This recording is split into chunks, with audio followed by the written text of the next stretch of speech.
Hello folks, welcome to September 2018's challenge. Our challenge this month is using Lauscha glass, and the subject that we have chosen is mushrooms. Mushrooms are a fairly simple shape but can be made complicated depending on what you want to do with them, and using the Lauscha glass we want to get you kind of out of the Italian comfort zone and try something a little different, experience a different manufacturer. Many people will use Fettri and Sim. Lauscha and a couple of the others are a little bit more fringy. We'd like you to really try them. Every few months we're going to try a different manufacturer and see how people like them and what you think. Keep in mind that every glass has myths surrounding it, and that you should try different glasses on your own. See what you think about it, because different glasses work for different people. I like the Lauscha glass. I like its viscosity. I like how it holds its temperature. There's a lot of positive things to say about the Lauscha, and it fits with the way I work, because I like to work kind of slow and casual and take my time. So what we're going to do is I'm going to show you how to make basic mushrooms and pot stickers, as I call them, and then Val Cox is going to do a demonstration on textures and colors, so you can kind of step up your game as you go through the month. If you don't have any Lauscha, don't worry about it. Go ahead and use, sorry about my kiln. Go ahead and use what you have, but I do hope that you will try some Lauscha, even if you can just get your hands on a couple of rods. It's really worth it. Now, as far as the mushroom challenge goes, for those of you who are already thinking, I've done a mushroom, I can do that. That's not a challenge. I want you to challenge yourself. Okay, you can see the size difference here.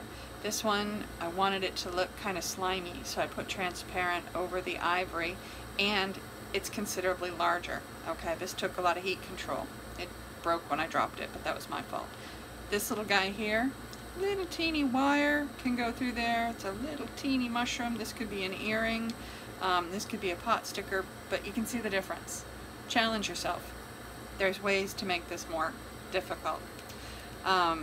Use different colors. I used an old twisty on this, and it really kind of came out cool. This is a pot sticker.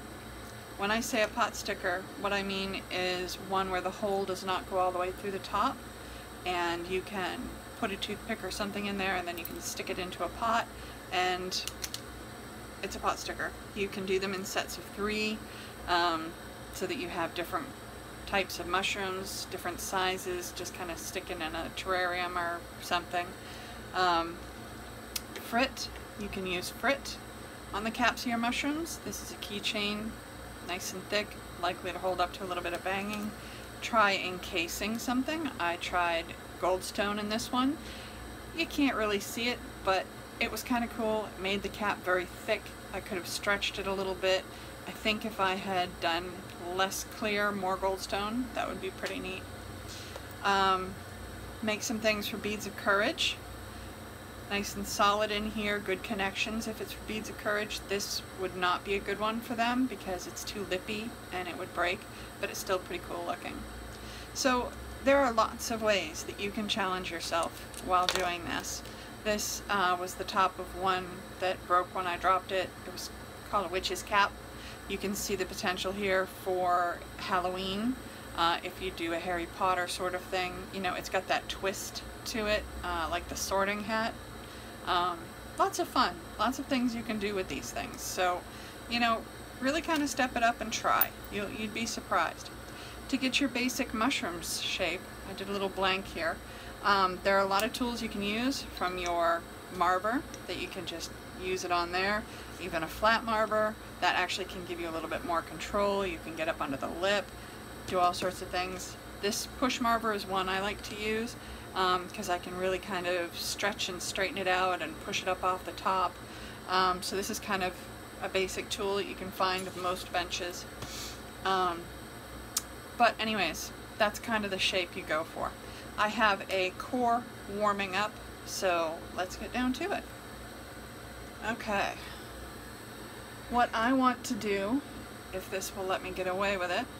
It's been in my warmer this whole time after I made it, so hopefully it will let me work with it. And what I want to do is create the top and then put a stringer that I previously made onto the color so that you can see how the stringer will react and make a really neat top.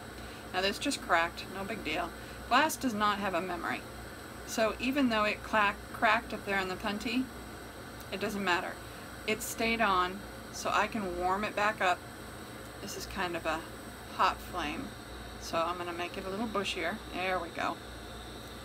One of the things to remember when you're working with thick rods, you have to give it a little more time, which for me means a bushier flame. If any of you started on or are still working on a hothead, you're going to know what I'm talking about. You want to have a nice bushy flame that washes over the glass and really just kind of lets it warm up slowly. Okay, so you can see my blank has warmed up. It's ready to go.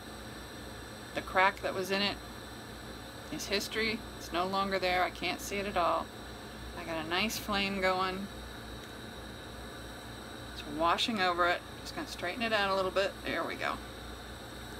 And here we go. A lot of the thicker rods and a lot of the older types of glass are not designed for these hot American torches. A pinpoint oxygenated flame is going to make the fat rods pop. And there's just no getting around that simple fact. Oh, my bead release broke. Well, for the sake of demonstration, I'm just going to tack it so that it stays put. Here we go. Not pretty, but it'll stay put while we do this because I don't have another blank ready and I don't want to put you through waiting. What I was going to do there was fatten up the base so that it stayed. Yeah, so that it looked more natural. Because to me a mushroom isn't just a straight line. It will always have kind of a bulge at the bottom. So okay, this won't survive, but for demonstration purposes that's alright. But what I'm going to do now is go off the end of the mandrel. Make sure your base is cool, make sure your glass isn't burning, and just slowly go off the mandrel until you have a nice twisty shape. There we go. Use your marber to shape it. And we're going to add another layer.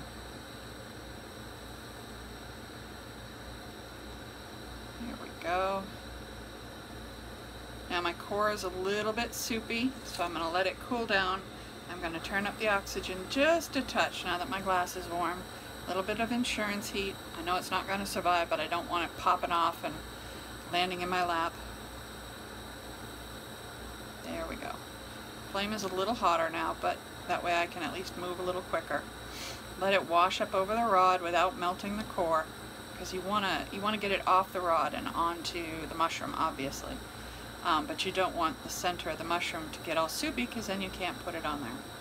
This glass that I'm using is called Cryolith White. Got a nice thick viscosity to it, which will make it fun to stretch in a little bit. I don't want to get this too big because I'm going to add another layer over it. What I do want is a nice foundation with good shape. And in this instance, I kind of want it wide. Okay, so instead of using my marber here, what I'm going to do is use my handheld marber. Just a little bit of insurance heat everywhere. I'm going to warm that up.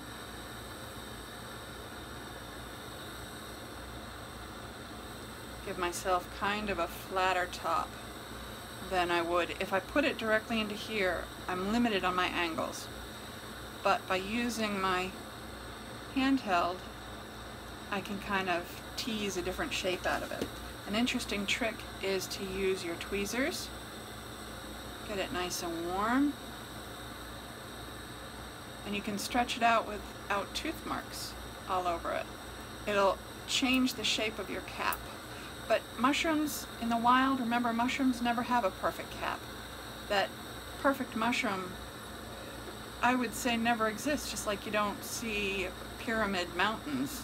I mean, they're out there, but they're very, very rare. So, alright, get your shape nice and cleaned up, nice and stretched out. Okay, now, I made this with the opaque lilac and a darker purple Lauscha, which I don't know the name of, it was just labeled Lauscha.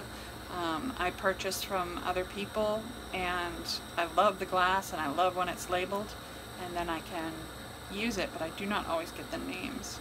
So it's probably one of the older ones, and I'm going to lay this down and just swirl it around and keep a little bit of twist going in the glass so that the twist stays. Remember to spread it out. You want your heat on your twisty or whatever color that you're putting it on, not so much on the cap. Oh, too much on the cap, so I'm taking it out of the flame just for a minute. Let the glass rest and feel your way around it. And remember to kind of twist a little bit as you go, not a lot, just a little bit. It helps just to maintain that twist. The neat part is, a lot of times if you maintain that twist, oh, I gotta fix my hand, there we go. It'll line up. It's really kind of cool. You'll end up with stripes on the top. Not always, but sometimes. Alright. Everything's getting a little soupy on me. But there we go. Okay. Some insurance heat. I'm going to turn everything down a little bit.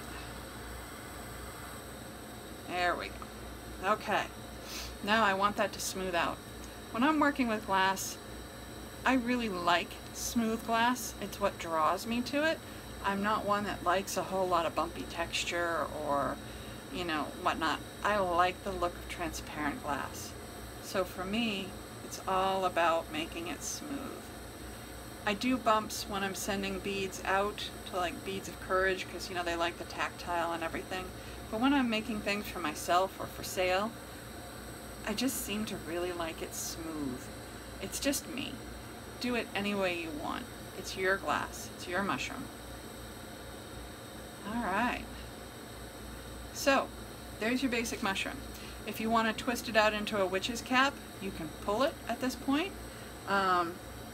If you want to make cuts in it, use your scissors and cut along the edge. Let's see if I can get a good pull on this rather than a top. I want to keep it warm so that I get a nice even pull, and it'll pull all the color.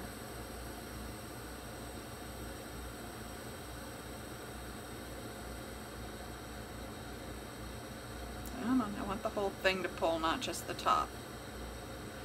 That's the trick with Lauscha. It holds its heat really well. So sometimes it's a little hard, a little stiff. Yeah. Yeah, so I just got a little pull off the top, which isn't what I was looking for, so I'm just going to cut it off. Just leave a little bit on there, but you can see how that's stretched. That was really cool. Anytime you're working with a glass that really stretches like that, it has so much potential. So now I could put a couple of little eyes there and be a little dude. Marcy does a fun thing where she does a little sculpture underneath the cap, which is kind of neat, a little face right in there. When I'm going for natural, if I have natural colors or something has come out really kind of neat and I want to do something different with it, you can heat up one spot, get your old handy dandy kitchen shears and give it a snip. Then get your heat in there, get rid of those sharp edges, kind of round it up. If you're doing a witch's cap, like this red one, then you want to cut it quite a bit so that you have lots of different cuts and whatnot, and then it looks like an old ragged hat. I've taken this out of the heat so that you guys can get a chance to see, instead of twisties, it came out striped. which is kind of what I wanted it to do. It's easier than having to go around it a couple times or putting two together and trying to keep it smooth. It just kind of works out well this way. I like the uneven base where it's kind of rounded, so to me it looks a little more natural.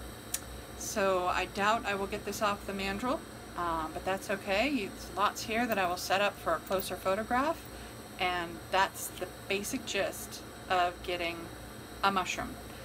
From there, the challenge for you guys is to play different colors, different textures, different sizes. And I look forward to seeing what you guys come up with. Happy mushroom making! Oh, and Marcy Lamberson, I wore it just for you.